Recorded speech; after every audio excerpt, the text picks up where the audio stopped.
Welcome to our channel Learn with Yourself.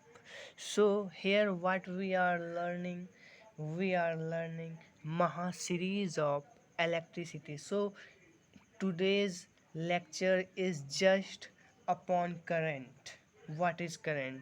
हम लोग इस वीडियो में करंट को समझेंगे, करंट होता क्या है। सो बेसिक डेफिनेशन करंट का ये है कि यूनिडायरेक्शनल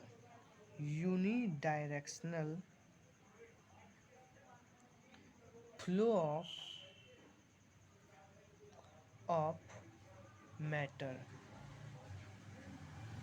इज कॉल्ड करंट। कहने का क्या मतलब है? यूनिडायरेक्शनल फ्लो मतलब एक दिशा में अगर पार्टिकल मूव कर रहा है तो उसे हम करंट बोल सकते हैं। जैसे कि ये मान लीजिए ये रिवर है।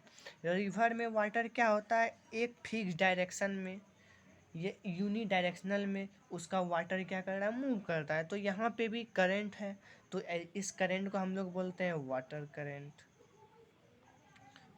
करंट।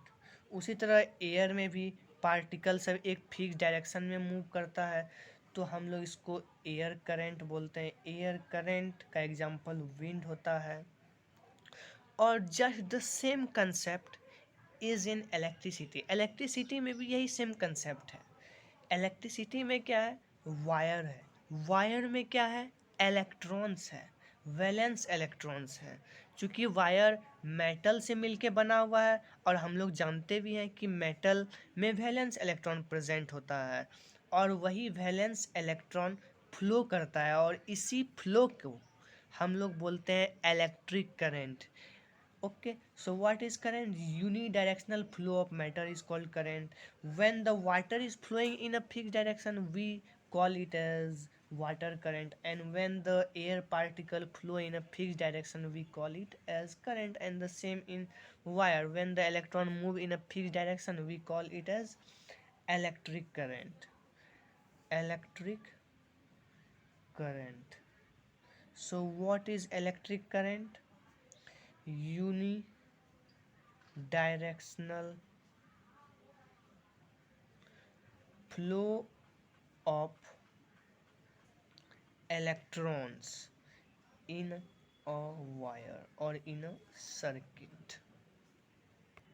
हम लोग जानते हैं कि एटॉमिक स्ट्रक्चर के अंतर्गत और एटम का जो स्ट्रक्चर है उसके रूल्स के अनुसार हमें यह पता चलता है कि किसी भी एटम में वैलेंस इलेक्ट्रॉन, किसी भी एटम में खास करके मेटल में वैलेंस इलेक्ट्रॉन एक फिक्स डायरेक्शन में मूव नहीं करता है। जैसे कि अगर हम ये वायर लेते हैं, वायर को हम लोग जूम कर रहे हैं, अगर ये वायर है, ये क्या है? वायर है, तो इसमें इलेक्ट्रॉन्स बहुत सारा है। A number of electrons are present in wire and these electrons are mainly valence electrons. सब क्या है? वैलेंस इलेक्ट्रॉन है और ये सब भी इलेक्ट्रॉन रेंडमली मूव कर रहा है। रेंडमली मूव कर रहा है किसी भी डायरेक्शन में। कब तक मूव करेगा? जब तक कि हम लोग इस वायर को, इस कंडक्टर को किसी इलेक्ट्रिकल सोर्स से नहीं जोड़ ले। तो यहाँ पे इलेक्ट्रॉन हो सकता है इस डायरेक्शन में फ्लो करे, ये इस डायरेक्शन में, ये इस डायरेक्शन में, तो सब एक रैंडम डायरेक्शन में फ्लो कर रहा है। तो ये करंट नहीं होगा, ये करंट नहीं होगा। तो करंट कब होगा? जब यही सब इलेक्ट्रॉन यूनी डायरेक्शन में, सब इलेक्ट्रॉन का डायरेक्शन ये हो जाए, सब इलेक्ट्रॉन इस डायरेक्शन में फ्लो करने लगे, तो इसको हम लोग क्या बोलेंगे? Electric current. So I hope you got all the point, you got my opinion about current. Thank you, my dear friend.